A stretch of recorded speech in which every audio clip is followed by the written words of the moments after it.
Ayan, pupunta naman tayo ngayon sa ating maisan farm. Saan banda yung ating mais? Saan banda yung mga mais? Ayan no, nag-uumpisa dyan. Tapos, pupunta tayo doon. Ay, naku!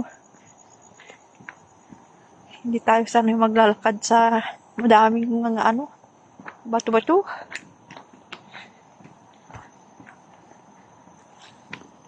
Ayan. Diyan na yung kanilang mais plantation. Ayan daw yung sa kanya. Ito naman, mais ng kanyang mga kuya. Yung sa amin, there. Layo-layo pa.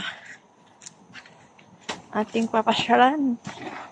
Para makita natin kung gaano katotoo